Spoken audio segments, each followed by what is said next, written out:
Donc c'est vrai qu'à l'ouverture de ce colloque, on a posé la problématique de la vie dans l'établissement. Donc on a d'abord insisté sur le premier mot, qu'est-ce que c'est que vivre dans un établissement aujourd'hui, quand tous nos élèves sont de smartphones, de tablettes, etc. Je pense que la vie de l'établissement, il faut fondamentalement la repenser. Donc par rapport à d'autres colloques, ce qui singularise Ecritech à Nice, c'est cette conception très globale du numérique. On ne s'intéresse pas qu'aux apprentissages, qui bien sûr sont présents, c'est le but de l'éducation, mais vraiment à la vie des élèves, à la vie scolaire et à la vie hors scolaire. Il y a toute la dimension de la relation entre l'école et hors l'école est interrogée, et même au-delà, on interroge aussi la notion d'établissement. Donc on interroge le vivre, notion de vie scolaire qui doit être revisitée. On interroge la notion de numérique. Je suis intervenu ce matin sur la question du numérique en faisant référence à son étymologie, le nombre. Mais aujourd'hui, le numérique, ce n'est pas que des 0 et 1, ce n'est pas que de l'informatique, ce n'est pas une discipline en plus. C'est vraiment quelque chose qui intervient culturellement. Donc c'est ça qu'on pose comme problème. Et on interroge aussi la notion d'établissement scolaire. Que fait-on pour comprendre la vie des élèves aujourd'hui dans l'établissement, pour les cultiver, pour les former, mais également la relation hors établissement. On dit souvent que le numérique doit refondre plus ou moins la conception de l'établissement que nous avons. Alors, je ne sais pas si le numérique doit refondre l'établissement. Je pense qu'aujourd'hui, dans une société où notre vie est très marquée par le numérique, où nos actes sont numériques, on ne peut pas ne pas s'interroger sur l'éducation. Aujourd'hui, écrire, lire, ce sont des actes numériques. Ça ne condamne absolument pas l'imprimé, ça ne condamne pas le papier, ça ne condamne pas les livres. Non, simplement, c'est que quand nous écrivons aujourd'hui, nous écrivons pour des besoins de mémoire, de communication ou d'apprentissage, et nous écrivons sur nos outils numériques qui sont très divers. Les adolescents, les enfants écrivent numérique. Donc il faut intégrer ça. Il faut que l'école, dans ses apprentissages, quand on dit qu'il faut absolument apprendre à lire, à écrire, à compter, ce message ne change pas. Ce qui change, c'est le contexte dans lequel on est. On n'est plus au début du XXe siècle, du XIXe, donc ça c'est fondamental. Comment l'école intègre le numérique, les pratiques, comment la culture se transforme, c'est ça qui est essentiel. Et donc nous avons aujourd'hui des problématiques très, très fortes. Par exemple, je citais ce matin, dans ce colloque, à l'ouverture, les règlements intérieurs des établissements qui précisent les conditions de vie des élèves.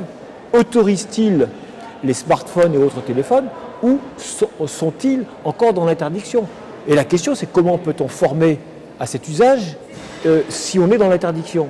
Donc la position que j'exprimais avec bien d'autres, c'est de dire qu'il faut éduquer au numérique, ce qui veut dire simplement prendre en compte ce qu'est la société aujourd'hui et non pas se fermer et comprendre que nos élèves qui seront des adultes dans pas très longtemps et qui seront des citoyens, mais ils ont effectivement besoin de comprendre ce monde numérique, pas seulement de le comprendre, d'en être acteur.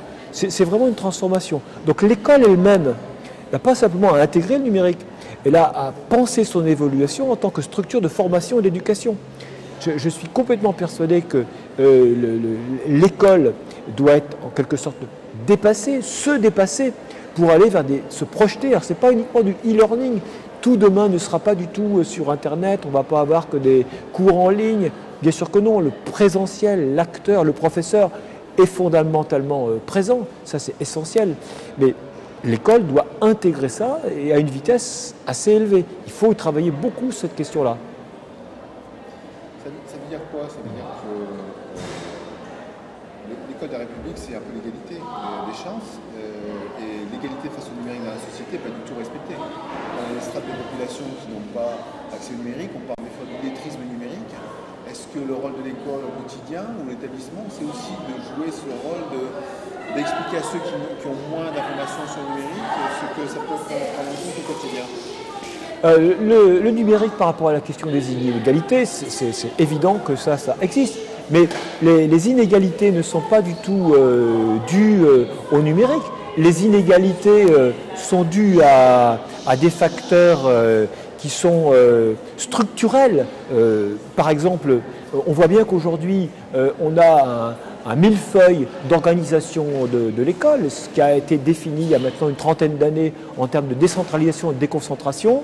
On a entendu le Premier ministre hier évoquer la réforme des collectivités territoriales. Ça va impacter directement l'école, le collège et le lycée si une transformation des collectivités territoriales existe. Les inégalités, quand j'écoute les collectivités territoriales, elles ont toujours tendance à dire nous essayons nous de faire de l'égalité territoriale en renforçant, parce qu'on a une connaissance du terrain, mais l'État dit aussi la même chose par ses acteurs déconcentrés. Chacun essaie de faire de l'égalité. Au bout du compte, on voit bien qu'il y a des inégalités. Je ne suis pas sûr qu'elles soient plus fortes en matière de numérique ou pas. Ce que je sais en revanche, c'est que de toute façon, nous sommes dans un contexte dans lequel le numérique est un outil indispensable à la formation. Donc à partir de là, comment fait-on pour former nos élèves dans ce contexte-là et donner les meilleures chances à chacun? Alors peut-être qu'il faut faire davantage, il y a des départements qui s'y emploient, il y a des régions qui s'y emploient, mais l'État et les professeurs, donc représentants de l'État, doivent se saisir au maximum des outils portables lorsqu'ils sont donnés, des micro-ordinateurs portables et de tous les outils. On aura cet après-midi un proviseur qui nous vient de la banlieue de Londres, une des banlieues les plus difficiles. Il nous dira, avec ses 2500 élèves, parce que je suis allé le visiter, qu'effectivement, il a une stratégie qu'on appelle apporter votre propre outil, le Bring Your Own Device, le BIOD. Mais il s'est organisé pour qu'on utilise au maximum ces outils-là. Je pense que la France a aussi une difficulté d'intégration du numérique, d'usage du numérique, qu'on n'a pas par exemple, enfin qu'on a un peu, mais un peu moins au niveau de l'Angleterre qui a su s'adapter plus rapidement. Donc il nous faut des colloques comme celui-ci pour vraiment saisir la pleine dimension du numérique dans la formation de nos élèves.